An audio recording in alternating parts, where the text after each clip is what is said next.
전 세계적으로 우주 개발 예산에 엄청나게 많은 투입을 하고 있어요. 우리나라 같은 경우에는 적은 예산으로 굉장히 훌륭한 아웃풋들, 향후에도 사실 그럴 수 있을 거라는 보장은 없거든요. 정부 예산의 투입이라든지 아니면 민간 기업의 참여 또한 우리나라 통신 요금을 비교해 봤을 때 현재 스타링크 요금은 비슷하거나 좀 더 비싼 걸로 파악이 되고 있어요. 특별한 경제 강의 머니 특강. 안녕하세요, 주식 초등학교 여러분. 오늘 특강을 맡게 된 정우윤입니다.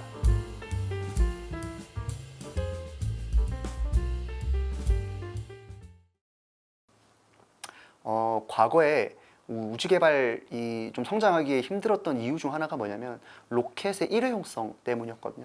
그러니까 로켓은 결국에는 자동차나 비행기와도 비교를 할 수 있을 것 같아요. 왜냐하면 자동차나 비행기도 결국에는 무엇인가를 수송하는 데 있어서의 역할을 하는 것이기 때문에 로켓도 지구에서 우주로 무엇인가를 수송하는 역할을 하는 것이거든요. 그런데 아무래도 로켓 자체가 좀 올라가는 데 있어서 로켓이 이제 지구를 벗어나는 데 있어서 뭐 연료통이나 이런 부분들을 많이 무게를 줄이기 위해서 분리하고 가다 보니까 이게 그 다음번에 발사할 때도 매번 새로운 로켓을 만들어야 해서 이게 고정 비용 자체가 굉장히 많이 들었습니다. 그래서 로켓 발사 비용이 굉장히 큰 이제 우주 개발에 있어서 발목을 많이 잡았었는데 2010년대 중반에 스페이스X가 이제 재사용 로켓 기술이라는 것을 이제 상용화하게 됩니다. 재사용 로켓 기술이라는 것은 로켓이 발사하고 나서 이제 분리된 로켓을 그냥 버리는 것이 아니라 다시 재점화를 시켜서 속도를 늦춘 다음에 그 속도가 늦춰진 로켓을 착지를 시키고 그걸 다시 가지고 와서 다음 발사할 때 또 쓰게 되는 거죠. 그렇게 됐을 때는 앞서 말씀드린 그런 비용적인 측면에서 굉장한 세이브를 할 수 있고, 이게 여러 번 발사하다 보니까 그 관련된 비용들이 계속해서 줄어들게 되고 더 좋은 재사용 로켓들이 나오게 되면서 관련된 비용들이 지금도 줄어들고 있는 상황입니다. 사실 재사용 로켓이라고 해서 한 대가 있는 게 아니라 이게 우리도 비행기도 여러 대가 있고 같은 기종이라도 여러 대가 있고 자동차도 여러 대가 있는 것처럼 재사용 로켓 팰컨 9 같은 경우에도 굉장히 여러 대가 있어요. 그런데 지금 제일 많이 재사용한 거는 20번을 이미 넘어섰고요.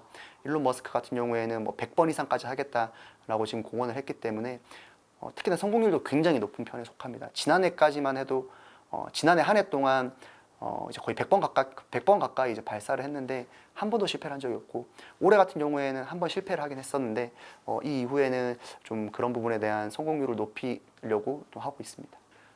여러 기업이 있을 것 같아요. 근데 지금 현재 글로벌 우주 관련된 기업을 보실 때는 뭐 스페이스X나 뭐 로켓랩 같은 발사체 기업들을 보시는 것도 좋지만 아무래도 방산 기업과 좀 떼서 얘기할 수는 없을 것 같아요. 우리나라도 그렇고 글로벌적으로도 봐도 미국 같은 경우에는 뭐 로키드 마틴이나 아니면 뭐 보잉, 이런 우리가 생각했을 때 이 기업들이 우주 기업이기도 하구나라고 생각하는 기업들도 우주 산업에 굉장히 큰 기여를 하고 있는 기업들이거든요.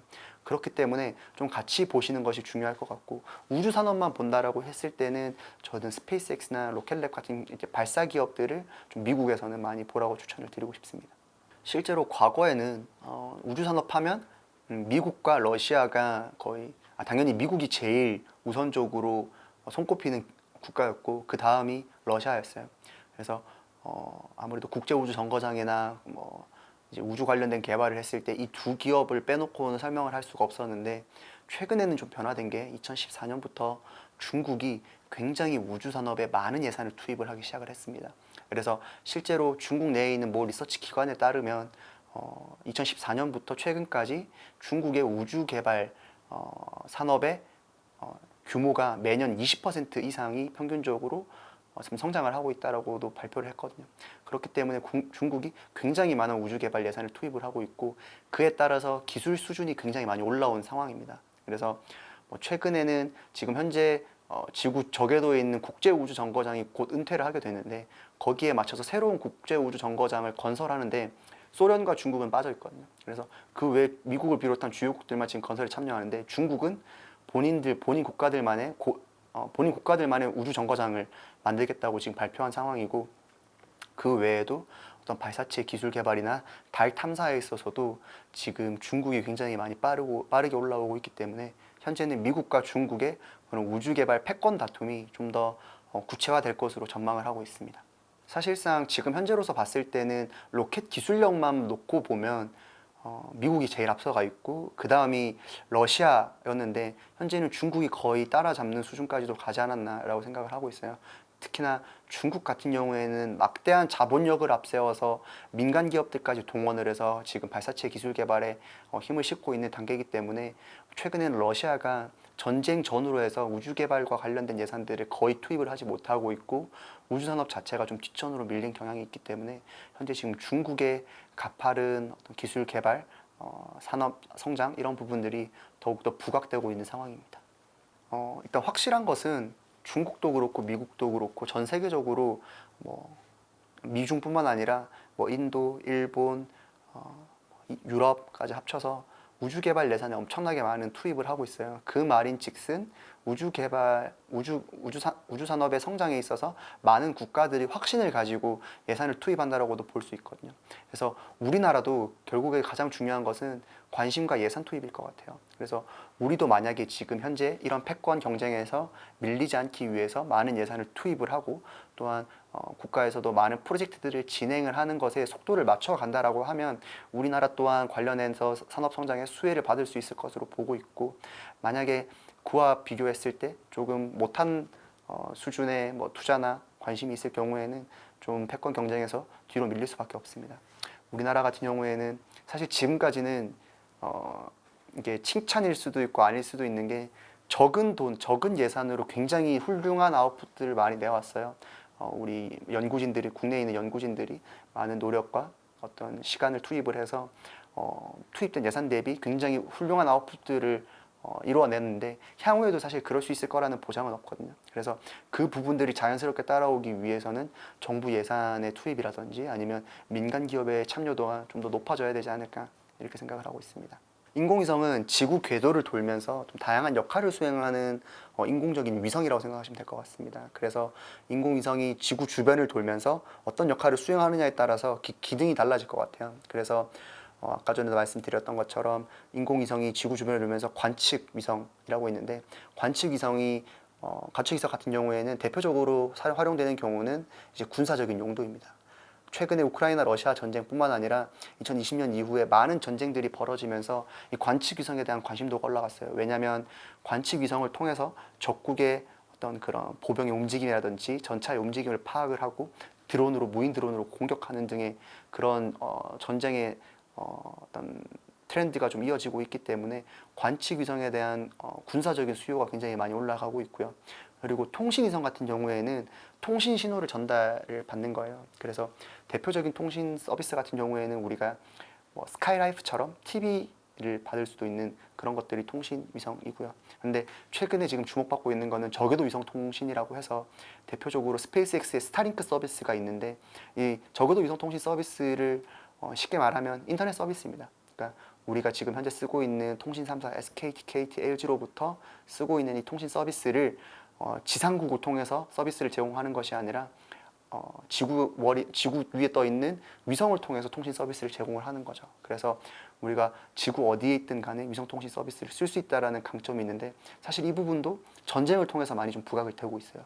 왜냐하면 전쟁이 이루어졌을 때는 좀 통신 기지국을 공격을 해서 통신을 마비시키는 경우가 되게 많은데, 이런 저궤도 위성 통신 같은 경우에는 위성을 타격을 해야 되기 때문에 아무래도 통신 시설을 타격하기 굉장히 힘들다라는 장점이 있습니다. 그래서 전 세계적으로도 지금 저궤도 위성 통신에 대한 필요성이 좀 많이 증대가 되고 있고요.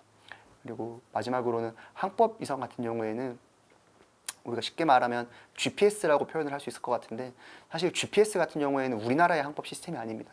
미국의 항법 시스템을 GPS라고 표현을 하고 있고, 반대로 얘기하면 우리나라는 미국으로부터 이 항법 시스템을 빌려서 지금 쓰고 있는 상황이기 때문에 우리나라만의 고유 항법 시스템인 KPS를 지금 구축하려고 사업을 진행을 하고 있습니다. 사실 매주 거의 100대 이상 올라가고 있기 때문에 지금 몇 대다라고 말씀드리긴 힘들겠지만 7, 8천 대 정도 좀 넘지 않을까 이렇게 좀 추정을 하고 있습니다.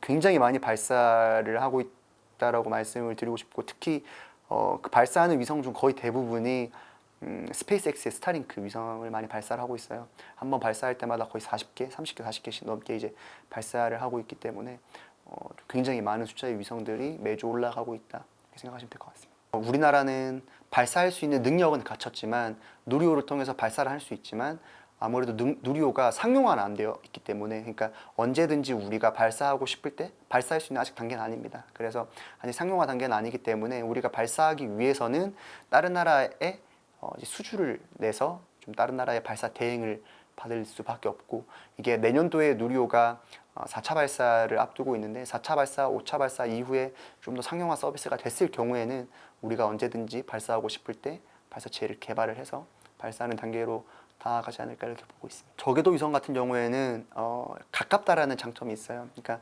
과거에는 정지궤도 위성 통신으로 많이 발사를 했었는데, 이 정지궤도 위성 통신 같은 경우에는 커버하는 면적이 넓다라는 장점이 있고, 또 고정된 장소, 위성 자체가 위치가 고정되어 있기 때문에 24시간 원하는 지역을 커버할 수 있다는 장점이 있는 반면에, 저궤도 같은 경우에는 가까이 있기 때문에 커버 면적이 굉장히 좁아요. 그리고 또한 이제 저궤도 위성 같은 경우에는 계속해서 움직이기 때문에 한 개의 위성으로는 내가 원하는 지역을 커버를 못한다라는 단점들이 있었거든요.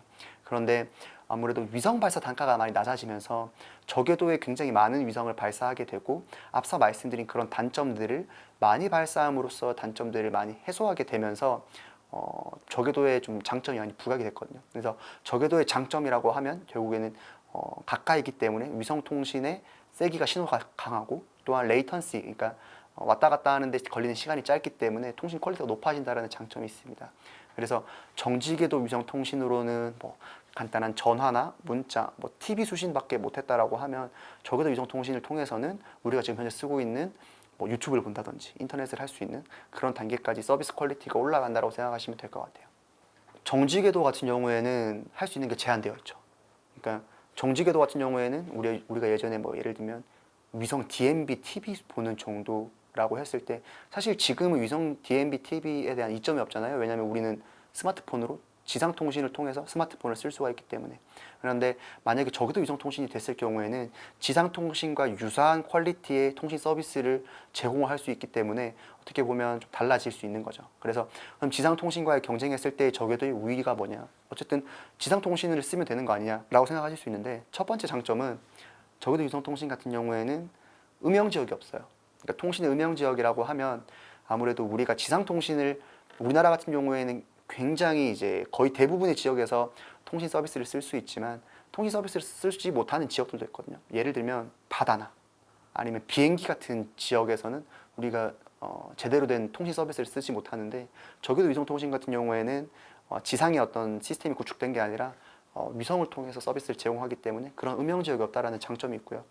두 번째는 아무래도 우리나라가 아닌 뭐 외국 같은 경우, 특히 뭐 북미나 뭐 호주 같은 지역들은 인구 밀도가 너무 낮아서 통신 서비스를 제공을 못 해주는 경우가 있어요. 왜냐하면 통신망을 까는데 너무 많은 비용이 들기 때문에, 그런 지역들은 어떻게 보면 통신의 음영 지역으로 분류되기도 하는데, 그런 지역들도 적어도 위성 통신을 통해서는 바로 이제 통신 서비스를 쓸 수가 있다는 장점들이 있습니다. 그렇기 때문에 저궤도 위성 통신 같은 경우에는 지상 통신의 좀 약점을 좀 보완하는 형태로 시장에 좀 진입하지 않을까 이렇게 전망을 하고 있습니다. 사실 이것도 지역마다 통신 요금이 다르기 때문에 직접적인 비교는 힘든데, 우리나라 통신 요금을 비교해 봤을 때 현재 스타링크 요금은 우리나라 통신 요금이랑 비슷하거나 좀 더 비싼 걸로 파악이 되고 있어요. 그래서 아무래도 국내에 스타링크가 들어왔을 때는 좀 B2C의 형태로 개개인에게 서비스가 제공되기보다는 좀 B2B의 형태로 접근되지 않을까 이렇게 생각을 하고 있습니다. 이걸 전 세계적으로 영역을 확장을 해보면, 사실 지상 통신 서비스를 쓰고 싶음에도 못 쓰는 영역들이 굉장히 많거든요. 그렇기 때문에 그런 이제 타겟층을 노릴 수도 있지 않을까 이렇게 보고 있습니다.